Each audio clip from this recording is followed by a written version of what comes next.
What's up? Welcome in another edition of Lunchtime Live on this Thursday and I'm not going to call it the nickname that I've heard everybody else calling it because it's flat stupid. It's Super Bowl 60 week. We are closer and closer to the big game. Some big news last night, some massive news that came out late last night, early this morning as far as the big game goes. We'll give you that. TJ has not been traded yet. No Vegas Mac, Bahama Bob, Kirks and Caicos Mac. He has not been traded yet, but everybody else in the NBA seemingly has. We'll keep you up to date on that as we're closing in on the trade deadline. Not that the Golden State Warriors would know anything about that. Plenty of stuff to talk about. It's a Thursday, too, on Lunchtime Live, which means TJ and I go back head to head in a couple of NHL same game parlays, and it's going to be the last time, T, that we can do that for basically the rest of the month, which kind of sucks, but we'll get into all that. How the hell are you today, buddy? Yeah, that part hella sucks because I was looking at the schedule yesterday and I'm like, man, I want to go to a game. What can I do? And shut out 3 weeks, shut out. So it is what it is, though. It's going to be fun watching this little tournament in the next couple of weeks. But Yeah, want to go and absolutely, listen. for sure, dude. Like, and you know, and again, we're sitting here and nothing's official yet. But T, if you love the winner of Giannis, wait till the sequel comes out entitled "The Summer of Giannis," because as it looks right now, as we sit out here on the western part of the United States, 25 minutes away from the deadline, Giannis has not been moved. He is not expected to be moved, so we'll keep an eye on that. But literally anybody else, unless your name is Steph Curry or LeBron James, or, well, now if your name is Luka Doncic, everybody else is kind of up for a trade. So we'll keep you up to date with the latest. Another one just went down not that long ago. Vitsa Zubats is headed to Indiana, which I thought was kind of an interesting move, T. It's for a protected 2026 first. It's protected 1 to 4, and then it's protected, I don't remember the exact numbers at the back end of the draft, but it'll be interesting to see how that goes. Again, we'll get a little bit more into those details, but the Warriors made a move. The Bucks made a move. Neither one of them made a move together. It's been kind of interesting to see how it's rolled out over since we got off the air, even just last night. Yeah, when I saw the Warriors deal, I was intrigued with a question mark because knowing what the Warriors acquired, I wasn't sure if that was a really like I know. Look, they had to make a decision with Kaminga, right? So he goes the other way to Atlanta, but like it seems like they're getting some damaged goods back. Yeah, you know, Warriors fans definitely in their feels. I jumped in off of our X handle at Mike Arana Show, and feel free to comment along if you're watching along today. The coin makes its final return. We'll have a 6 pack of Super Bowl picks for you. T and I have some interesting angles that we're trying to play to end that. But you know, I jumped into a Threads or a live, whatever X calls it now. I can't keep up with everything anymore. And man, the Warriors fans were going off last night. And listen, here's the thing: you get Kristaps Porzingis. He's a stretch big. He's reunited with Al Horford. They won a championship together in Boston. And the thing with Kristaps Porzingis is the dude can't stay healthy. He's got a medical condition where you will see him frequently out with an illness here. I don't think that's why the Warriors made this move. Kristaps Porzingis is on an expiring contract at the end of the year. And the Warriors, at least from what we're being told, are led to believe that Giannis wasn't going to be moved and that this is something to circle back to. They did offer 4 unprotected firsts, and as we heard, maybe even Draymond Green. The Bucks said no, and it's kind of interesting in some regard. This move that the Clippers and Pacers just made, the moves that the Clippers have made, the Chicago Bulls, if you need a guard, they have every single guard available in the NBA right now. If I had told you, T, when this Bulls team was together right here, that was the net gain out of all of those players, 0 first-round picks. When we talk about directionless franchises and franchises that seemingly have no plan, the Chicago Bulls have to be right at the top of that list with the Cleveland Browns and the Los Angeles Angels, and insert name here. That is absolutely astounding for them to not have literally anything to show for it. I mean, second round picks are nice, but they don't really move the needle for anybody. It's first. That's how OKC got so good. They stacked all of those assets, and now they're going to be good for a long time. Chicago is going to stink for a long time, apparently, because they got nothing. And that's Yeah, and it's I mean future deals without capital. You just can't. yeah, you can, and it's again, we've talked about it. Sacramento's in the same boat. Like, what the hell are they doing out in Sacramento and stuff like that? It just these teams that like, what are you doing? Just sell, just sell. And we got a couple baseball things, and then we'll get into our same game parlay on the ice tonight, and then get into our six pack for the Super Bowl here. But a little bit of MLB news as we go through. Tarek Skubal won his arbitration case, and he will make $32 million. The Tigers now 11th in Major League Baseball in payroll. As we told you last night, it literally broke during the show. Framber Valdez, a 3-year, $115 million deal. And about an hour ago or so, we find out that Tarek Skubal wins his arbitration case. And I get the general premise of this. A lot of people going, and I think there's a good chunk of people, if you will, that don't understand the difference between free agency and arbitration eligible.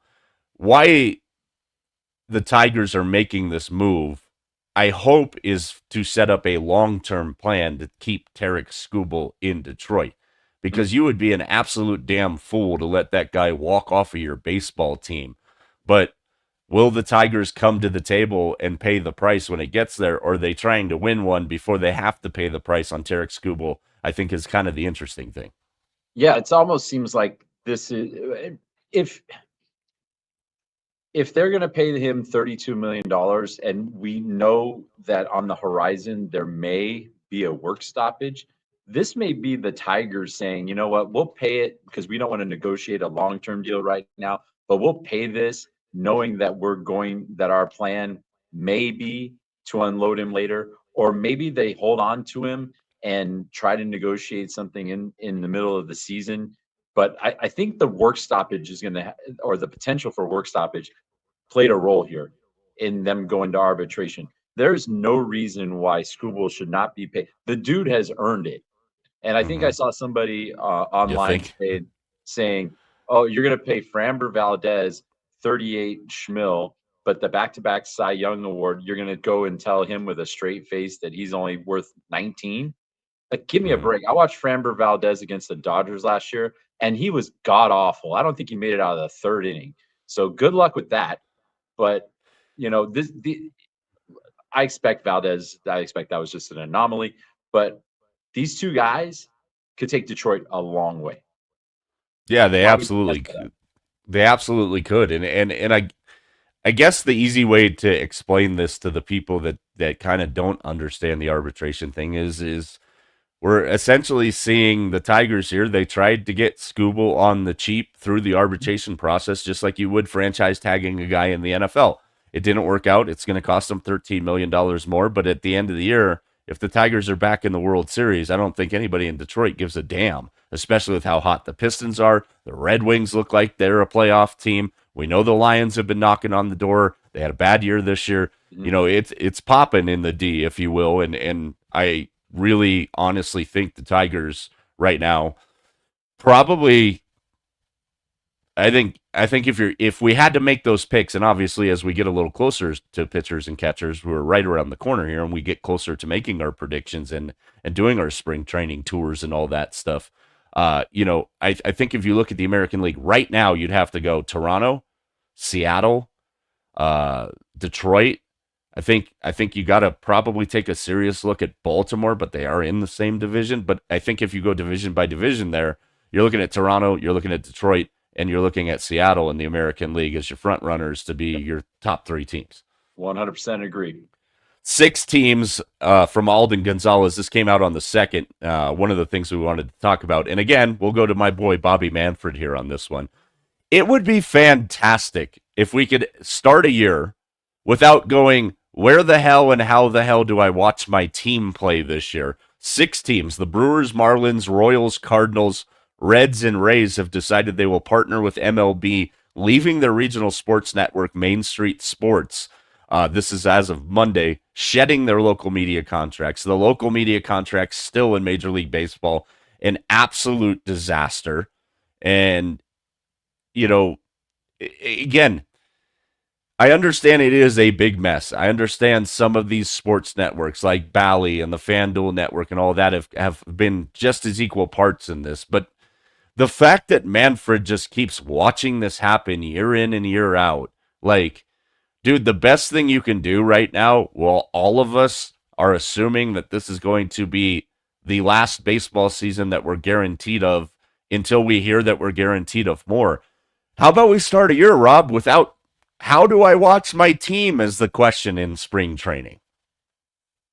Yeah, I can't even answer that question. Like I know how to watch some teams, but I don't know how to watch my team, or I don't know how to watch a team that I enjoy to watch.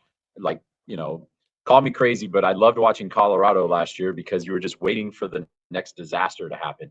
So, but yes, I like there should be a way, and baseball is completely just screwing the pooch here. Like I know that the Yankees have their deal, and the Cubs and the Mets and the Dodgers, the big teams have their deals, but all these other teams, they have fans too. Their fans are allowed to watch games too.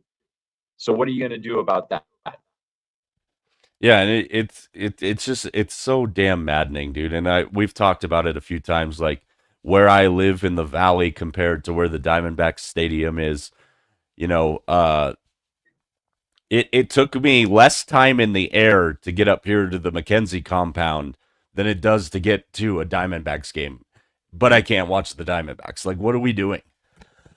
It makes zero sense. And like there needs to be the regional networks are nice, but everything's evolving, right? So now we got all this streaming, and I need 7 different networks to watch football games. And fine, I accept it. I'm not going to be a fan of it, but I'll accept it that that's what I have to do. But for sake, why can't I just press a button or go to a app, and not only can I just in the greater LA area, why can't I watch my local teams without having to pay a ridiculous amount of money? Yeah, Like it makes zero sense. If I'm paying for the package, I'm paying what is it now? I don't know how much it is, $200. If I pay $200 for the MLB package, why can't I watch my local team? mm-hmm, That's a baseball problem. exactly.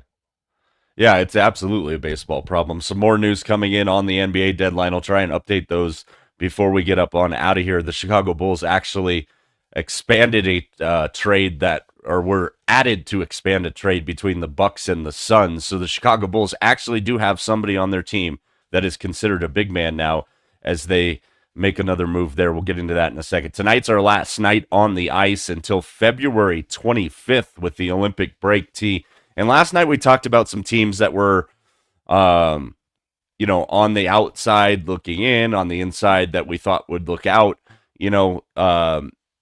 I put the Kings as a team that I thought was on the outside that I thought was going to get in.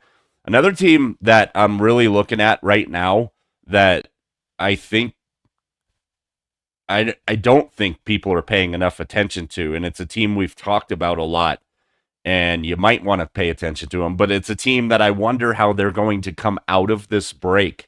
But the Columbus Blue Jackets are another one of those. They are red hot under our guy Boner right now. I believe it's 10-0-1 or 10-1-0. I can't remember if I read which way the numbers went. I'm in a little bit of a Dayquil hallucination stage here. But that right now, as we sit, 4 points behind Boston for that final wild card spot in the Eastern Conference here, but they are red hot after the coaching change. Coaching changes midseason, and we see them in hockey all the time. And this is one of the handful of them in recent years that has really benefited a team here. The Jackets are red hot right now, dude. Well, and you know what? It goes right to the guy between the pipes. They're getting great goaltending out of Jack Greaves right now, and he has taken over that number one job, and he is just flying.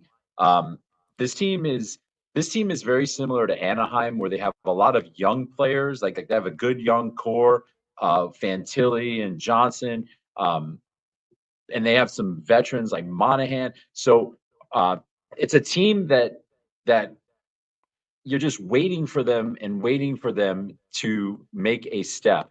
And you know what? It's going to take 70-year-old Rick Bowness to come out from the stands and lead this team to the promised land. Well, then God bless him.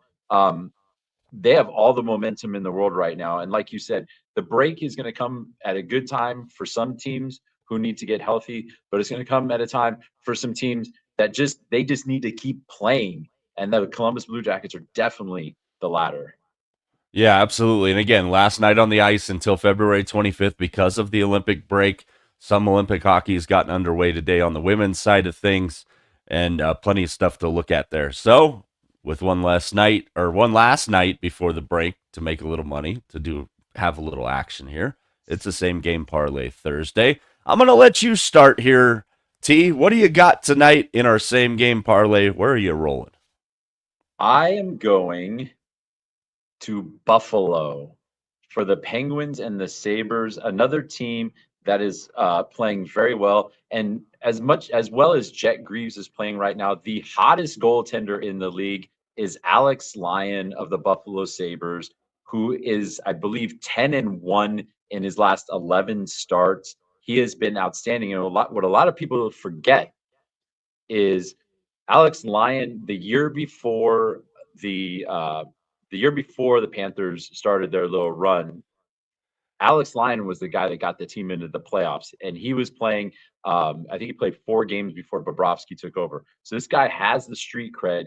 He just needs to get in a good spot. He's in a really good spot in Buffalo. So I am rolling with the Sabres tonight on the money line. I'm rolling with Sidney Crosby to get at least 2 points tonight because Crosby's been playing outstanding for Pittsburgh. And then I'm taking my guy Josh Doan as an anytime goal scorer. He is on a streak right now. He got that new contract, and he is just potting goals like it's a bodily function. So those are my plays. Buffalo, Sidney Crosby for at least 2 points. Josh Doan, anytime goal scorer. We've got some NFL breaking news that makes me want to vomit that we'll get to here in just a second. I'm going to look at the Nashville Washington game tonight. Interesting. And you talked about the Predators last night and thinking that they're a team on the outside that's going to get in. This is both of these teams' third game in 4 nights here.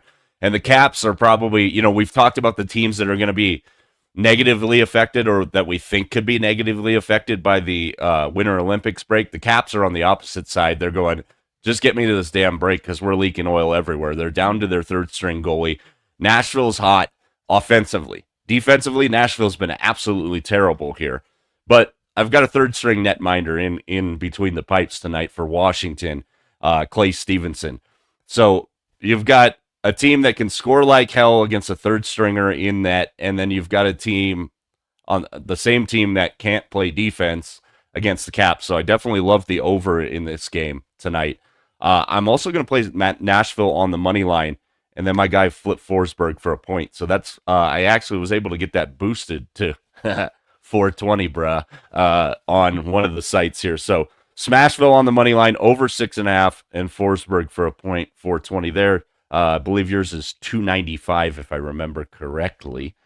Breaking news from the NFL. The San Francisco 49ers and the Los Angeles Rams will play the NFL's first regular season game in Australia, mate.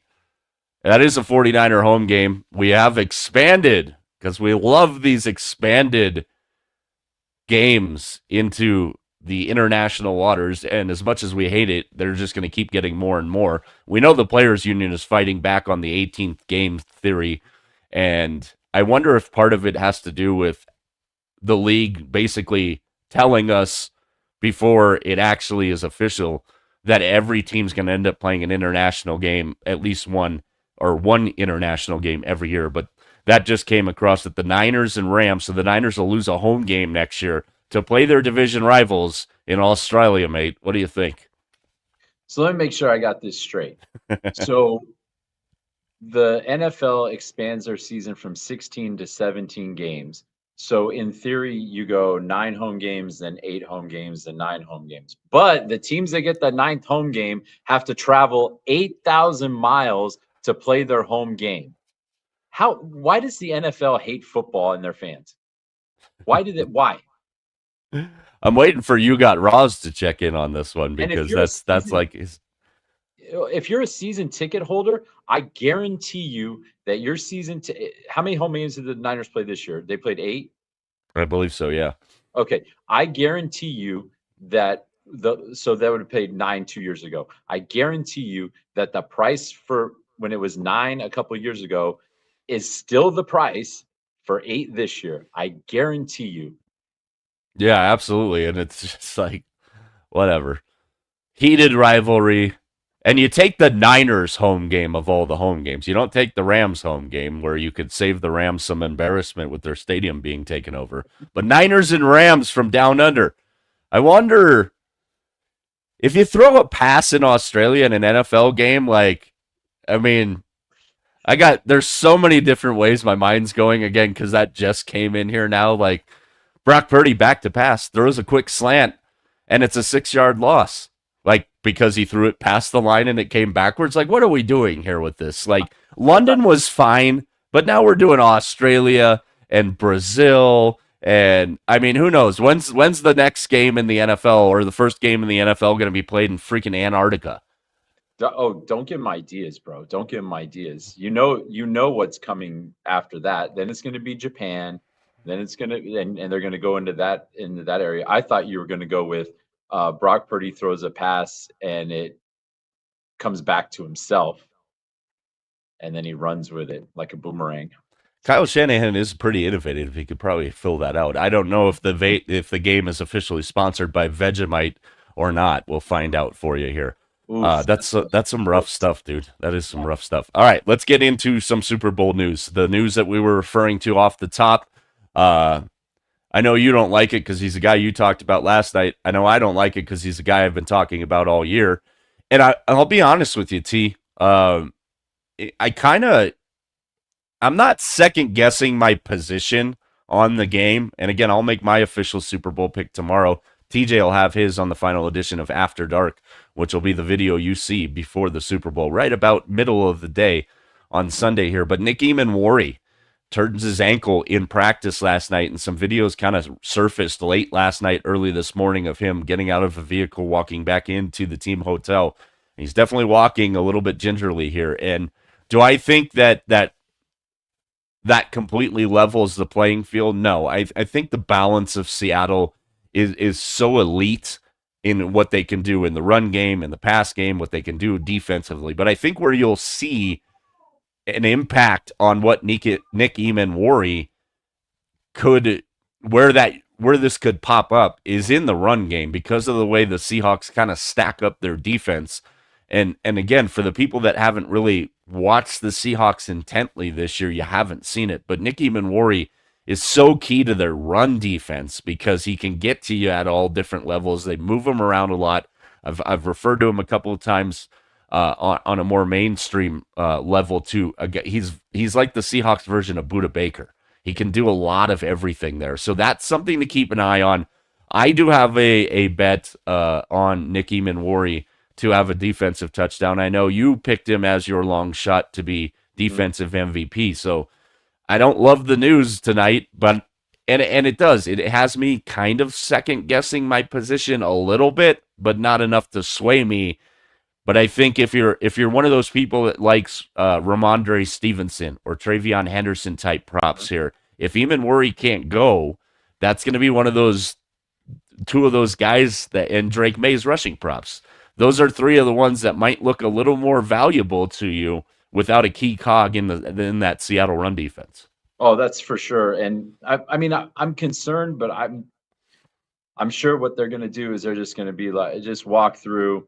We're gonna tape you up. You're gonna be fine. And I'm sure Nikki E is like, I'm playing. You're gonna need to run over me with a truck in order for me not to play. So I am a little concerned, but once the game starts and you have you're in the moment and the importance of the game is like tangible. Like it's Thursday, but on Sunday at 3:30, it's gonna be like, oh, this is really happening type of thing. I bet that thing doesn't hurt at all.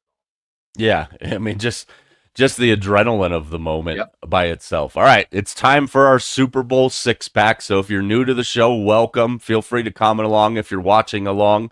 Those of you, again, that are dealing with the situation that we're running into with Facebook here, we do have a contingency plan in place for that. But if you've meandered your way over to X or YouTube, we appreciate you. The way we've done this since the beginning of the postseason, and this included college football as well as the NFL, we're going to pick some games, and we've each made our picks to follow this. If we're split on a pick, we go with the super reliable method of flipping a coin. No, we're not going to flip a coin at minus 120 odds on a 50-50 chance here, but the way it's kind of worked for us in the postseason has been pretty good. We went 9-4 in 12 days of Bowlsmas. Yes, you're doing the math right. There was 13 of them. Then the next round, or the first round of the playoffs, we went 4-2. We went 3-3. I don't remember what we did championship weekend, but I do remember it was not very good. I think we might have went 1-5. So what we've done here is we've got a side, we've got a total, we've got a player prop for each team and a touchdown score for each team. We're going to put them together. I am literally going to build this bet as we're doing this, assuming that all the legs that we've picked, looking at it at a quick glance, they should be able to. The first one on the side, we don't need the coin for this one. Maybe this is a little bit of a tip to our official Super Bowl picks here, but both of us are on the Seahawks minus 4.5. I'm going to give you an opportunity here. Why do you like the 4.5 on the Hawks? I just think that the Seattle defense has an opportunity here to expose the Patriots offense. I'm interested to see, like, we're going to find out tonight, right? If MVP goes to May or if it goes to Stafford or whomever it goes to. And I think there's this love fest with Drake May right now. And I'm pretty sure that EJ4 and Nikki E and all our boys are like, yeah, what are you doing here? Yeah, absolutely. And I'm the same way. Like, for me, again, I go back to the balance of the Seahawks, and we've seen the Patriots in the postseason here struggle in a lot of their offensive angles and the stuff that they're doing from an offensive standpoint. And I'm concerned that they're not going to be able to move the ball against the Seahawks defense here. So we're going to start this with the first play being Seahawks minus 4.5. We're going to go now to our total side where we are a little different here. I like the Seahawks minus 0.5 point in the first quarter. I like it even more at plus 100. You like over 22.5 in the first half here. Why do you like the total in the first half at 22.5? I expect the Seahawks to just come out blazing. I mean, you've talked about this before on the defensive side, that you thought the Legion of Boom was impressive. This defense has an opportunity to be even more impressive than that one. I see Seattle just coming out and just making a statement right off the bat, getting a couple of quick scores going up. You know, if Seattle gets up 14-0, even 10-0, then now you know that Drake's gonna have to throw the ball. And I just see that as opportunities for the Seattle defense. All right, so let's do our first flip of the coin here. We're either going Seahawks minus 0.5 in the first quarter or over 22.5, which is a play I know our guy Bill Krackenberger loves in the actually in the second half. He loves the second half total over, which right now on the site I'm looking at, they've got over 12.5 minus 1,200 right here. So apparently a lot of people have hit that one. Probably Crack's influence. But go ahead and flip the coin here. Let's see what we come up with. It is tails. All right, so we're going to go over 22.5 in the first half. Let's get into the Patriots prop here. Mine, I went with Mac Hollins over 24.5 receiving yards. I think with the way Seattle plays their defense, they're going to put a heavy emphasis on Hunter Henry. Obviously, it's going to be a hard trudging, if you will, on the ground game for New England against that defense, no matter who was on the AFC side of this. I think the special attention paid to Stephon Diggs, obviously their deep threat and our guy Kayshon Boutte. I think Mac Hollins was such a low number, a veteran receiver that finds ways to get open. I can see early on in the game, Josh McDaniels trying to feed the ball to Mac Hollins to try and get some of that pressure off. I would assume with the way Seattle plays defense that the Patriots are going to have Mac Hollins in a position where Reek Woolen's on him. And we know the thing with Reek Woolen, he's talented as all get out. Doesn't exactly make the smartest plays sometimes in the cabeza, as you just pointed to there. So I like Hollins over 24.5 receiving yards. What do you like here before we flip the coin? I like Drake May over 6.5 rushing attempts here. I see. I see if Seattle's defense performs how I think it may perform, I see May running a lot just to save himself. And if he tucks the ball and goes, even if it's a no gain, that still counts as a rushing attempt. You talked about last night. If 3 kneel downs is 3 rush attempts, so I don't think he's going to be kneeling down a whole heck of a lot, but I could see him. I could see him running quite a bit. And back to McDaniels, like I've criticized him before because he's a crappy head coach. That we have the data for that. But the dude is a brilliant offensive mind. And you know that he's going to have things dialed up. I think that Mac Hollins play is a great play. Yeah, absolutely. So let's flip the coin, see which way we end. Let's see. We go heads. We're going with Mac. Mac Hollins here. So let's get to receiving yards. Bahama Bob. Our next one is going to be our Seahawks player prop. While I'm finding Mac Hollins on this list, go ahead and start us off with the Seahawk player prop that you love the most. Well, I got Seward last time when I went against this. I have Darnold over 230.5 passing yards. And the guy didn't pass for $1.25 for 3 weeks, and then he exploded against the Rams. But I could see the Seahawks using K9 to set up JSN and to set up Shaheed. Remember, Shaheed had that huge catch early on, kind of set the tone for that Seahawks offense.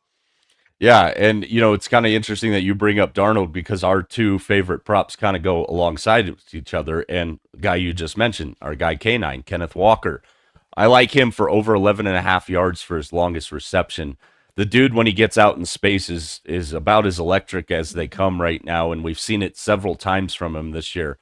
I think Clint Kubiak's going to be in his bag. We talked about our favorite kind of novelty-ish props last night, and one of mine was the fact that I feel like Jackson Smith-Njigba is going to get a rushing attempt, and I think him on a jet sweep gets me over a half yard there. So I like Kenneth Walker over 11.5 yards, longest reception here. Let's flip the coin, see if we're going with Darnold or K9.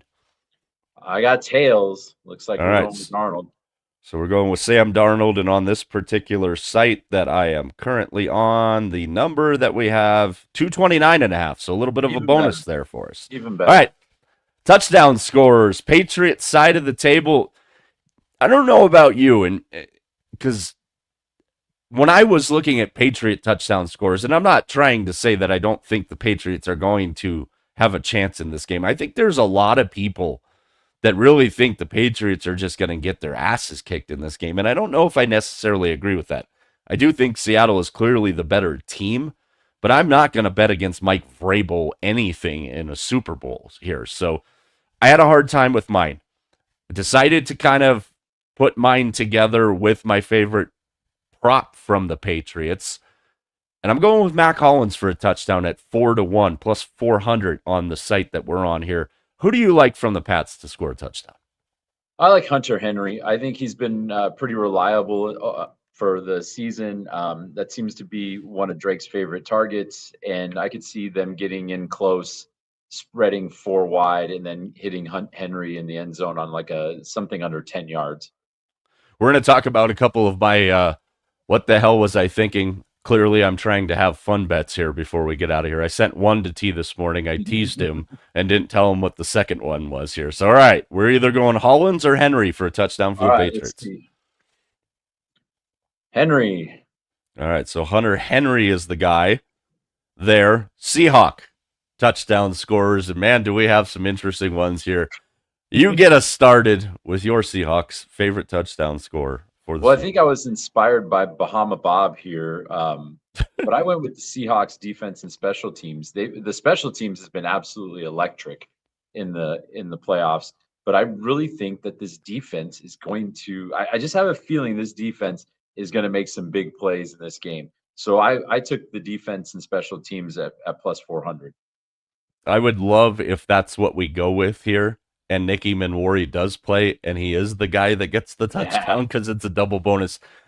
I'm going with Jake Bobo, and I'm telling you right now, folks, if you've seen the Seahawks and you've watched them enough this year, Jake Bobo, you're like, what the hell? Are you drunk? How much NyQuil have you had today? Like, listen, Jake Bobo doesn't do a lot for the Seahawks, but one place that he has done a lot for them is around the goal line. We know Kenneth Walker is going to get the attention. We know Jackson Smith and Jigba is going to get the attention. We know there's a lot of people on A.J. Barner here.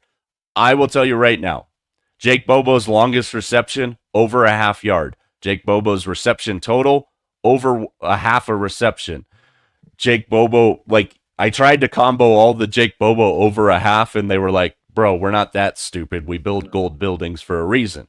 Jake Bobo is 11-1 to score a touchdown here. And I think the utilization of Jake Bobo, and I think the reason that I'm more on the Jake Bobo side of things is because they don't have Zach Charbonnet, who was the goal line thief a lot of times. I can't tell you how many times this year.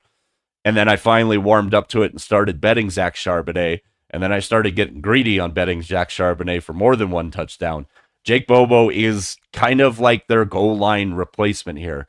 I like Bobo. I love Bobo, especially because he's 11-1. So right now, before you do this, and I do have a boost for this too. We're gonna go hard in the paint here, to use an NBA trade deadline term. I like Bobo at 11-1. So right now, on the 5 that we've already put on here, we're already at a plus 2,000 on this parlay. This is gonna swing way higher than plus 2,000, depending on which way we go. Flip the coin away, my friend. Oh, I thought you were going to say we're going to make an executive decision here, but Nope. all right. Whoop. All right, hold on to this thing. Equity in the Super Bowl, man. None of this conspiracy theory bullshit. Heads. Oh man. Hold on, I got to go to the bottom of the list because he's towards the bottom of the list here. Well, Bobo came through against the Rams too. He had that catch. I thought it was Cooper Kupp for a minute, but I must have had too many adult beverages clouding my vision there. But you had too many Cooper Cups in your hand. I had too many Rainier beers, but oh man, I could go for a good Rainier right now. But yeah, I think that's a really good, sneaky good pick. All right, so I will tell you guys where we're betting this. If you want to have some fun on Super Bowl Sunday with us, and you want to roll with this, I'm not throwing $5 on this. It's a six-way play from us. I did boost it. It is a plus 18,000 is what the total comes out to here. So we're going to throw $2.50 on it. Your payout, if we go 6 for 6 to end the football season, $452.50. Good God. That ain't too shabby. That's better than them squares, dude. Yeah, dude. My dad all over the Super Bowl squares, and to his credit, he's had some great success over the past couple of years betting Super Bowl squares. He always tries to, he calls me and says, "Hey, pick a spot." A couple of the free contests on the various betting sites. I've done a couple. I'm more in looking like exact score totals because I got a couple of them that I think I could see. 23-20. 31-20 are two numbers that are really jumping out in my head right now. That might give you a little bit of an indicator as to me being thoroughly unsure if I like the over or the under in this game. But I told you, I had a couple. I sent one to you today. Fun prop here. The Wasted Management Phoenix Open going on right now. By the way, Scotty Scheffler sucks. Last time I checked, he was 10 shots back. Really not playing well. Matthew Fitzpatrick playing his ass off out at the TPC of Scottsdale, where most people won't even remember that he's playing his ass off because they're highly inebriated already. A little bit of weather in the morning. Scheffler off to a rough start. Right before we started, he was +1 about 11 holes in, which is great because now he's a plus 1,600 to win the tournament, so I'm going to double down on that. The distance is getting a little too uncomfortable for me, but I found one this morning that I sent to you, and it's a combo bet. Will there be a hole-in-one? And it's not a hole-in-one on the 16th hole. It's a hole-in-one on any hole in the tournament. The other part of the bet is, will there be an extra point or field goal that goes doink in the Super Bowl? Put $5 on it. It pays 100. The one I saved for you because I wanted natural reaction here. And I've got all kinds of bets for this weekend. A lot of straights. Again, We play parlays because they're fun. That's why that one we just did, T, we put $2.50 on. We're not trying to get rich. We're trying to have a little fun here. We give you our props last night. Jake Bobo was a part of this bet. I know that you're going to find that shocking. Jake Bobo for an anytime touchdown score, and Efton Chisholm the third of the Patriots as an anytime touchdown score. That's a plus 97.48. Over $400 on a $5 bet there. Any other plays that you've made for the Super Bowl, T, that you don't want to keep in your back pocket before After Dark?